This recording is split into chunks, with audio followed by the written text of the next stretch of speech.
Electronic system है और उस सिस्टम के अंदर चिप है और अगर उस चिप को मैनिपुलेट किया जाए तो आप पूरे के पूरे चुनाव को डिस्टर्ब कर सकते हो या इफेक्ट कर सकते हो। ईवीएम सिर्फ एक एलिमेंट है। ईवीएम पे मुझे कल भी भरोसा नहीं था, आज भी नहीं भरोसा। मैं 80 की 80 सीट जीत जाऊं तब भी नहीं भरोसा।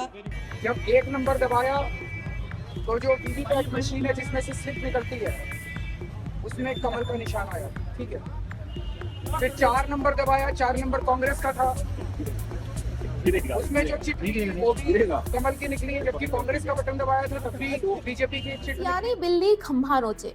अब ये कहावत आपने कभी न कभी जरूर सुनी होगी। अब देखिए ना, जब भी बीजेपी इलेक्शन जीत जाती है तो विपक्ष का यही कहना होता है कि जरूर ईवीएम मशीन में कोई खराबी रही होगी जिसकी वजह से वोटिंग की काउंटिंग में गड़बड़ी हुई है, वरना हम तो इलेक्शन जरूर जीत जाते। ईवीएम मशीनों के साथ छेड़छाड़ और धांधली जैसे आरोपों के बाद अब इलेक्शन कमिश्नर राजीव कुमार ने जवाब दिया है। राजीव कुमार ने साफ तौर पर कहा है कि ईवीएम मशीनों में किसी तरह की खामी या खराबी के सबूत नहीं पाए गए हैं। ईवीएम मशीनों में किसी तरह का वायरस या बग आने का तो सवाल ही पैदा नहीं होता। इतना ही नहीं, उन्होंने ये भी कहा कि ईवीएम मशीनों द्वारा फर्जी वोटिंग करने की तो गुंजाइश ही पैदा नहीं होती, इसलिए ईवीएम मशीनों में किसी तरह की धांधली होना संभव नहीं है। आप एक बार खुद सुनिए कि राजीव कुमार ने ईवीएम मशीन पर क्या कहा। There is no evidence of unreliability or any drawback in the EVM. I am circulating it.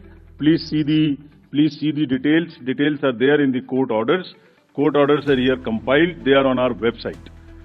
There is no question of introducing virus or bug in the EVM. There is no question of invalid votes in the EVM. No rigging is possible. High Court and Supreme Court is saying continuously in different judgments which are here. No alteration in results is possible by activating a Trojan horse or a virus. Election commissioner के अलावा high court, supreme court दोनों लगातार अपने अलग अलग फैसलों में यही कह रहे हैं।